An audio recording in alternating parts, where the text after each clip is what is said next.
அன்றைய சென்னை மாகாணத்தில் பிரபலமாக இயங்கி வந்த நவாப் ராஜமாணிக்கம் நாடக குழுவில் நடித்து வந்தவர் சோமசுந்தரம்.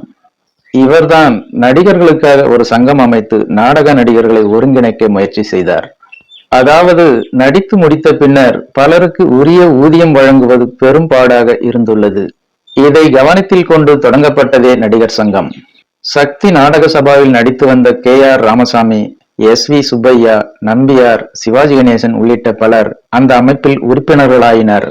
மயிலாப்பூர் ஜம்மி பில்டிங் எதிரில் ஒரு அறையில் சக்தி நாடக சபா குழுவினர் ஒத்திகை பார்ப்பார்கள். அங்கு இருந்த ஒரு சிறு அறையில்தான் ஆரம்பத்தில் நடிகர் சங்க அலுவலகம் செயல்பட்டது. பிற்காலத்தில் பெரிய பெரிய ஜாம்பவான்கள் எல்லாம் இடம்பெற்ற இந்த நடிகர் சங்கம் முதலில் ஒரு சாதாரண நாடக நடிகரால் தொடங்கப்பட்டது என்பது முக்கியமான விஷயம். ஆரம்பத்தில் அதன் நிதி இருப்பு 0 தான். உறுப்பினர் அடையாள அட்டை அச்சிட 20 ரூபாய் கூட இல்லாமல் இருந்துள்ளனர். திரைப்படத்தின் ஆரம்ப காலத்தில் ஸ்டுடியோக்கள் சேலம், கோவை போன்ற இடங்களில்தான் இருந்துள்ளன. Salem modern theatres, Kovai Pakshiraja studio என சில ஸ்டுடியோக்கள் தான் பிரபலமாக இயங்கி வந்துள்ளன. அப்போதெல்லாம் அங்கேதான் படப்பிடிப்பு நடக்கும். அங்கே போய்தான் தங்கி நடிப்பார்கள் நடிகர்கள்.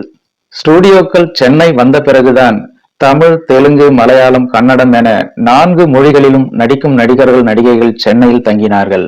இதனை அடுத்துதான் திரைப்பட கலைஞர்களுக்கு என்று ஒரு தொழில்முறை அமைப்பு வேண்டும் என்ற எண்ணத்தில் இயக்குனர் K. சுப்பிரமணியம் எடுத்த முயற்சியால் தென்னிந்திய நடிகர் சங்கம் உருவானது.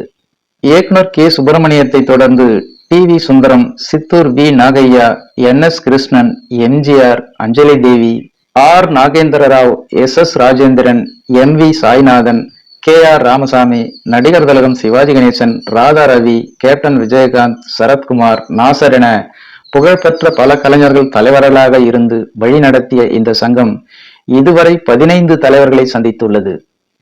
ஓகே ஃப்ரெண்ட்ஸ், இந்த ஒரு சுவாரஸ்யமான தகவல் உங்களுக்கு பிடித்திருக்கும் என நம்புகிறேன். மேலும் இது போன்ற பல சுவாரஸ்யமான தகவல்களை பற்றி தெரிந்து கொள்ள நம்முடைய சேனலுக்கு உடனே ஒரு லைக் போட்டு சப்ஸ்கிரைப் பண்ணி சப்போர்ட் பண்ணுங்க. நன்றி, வணக்கம்.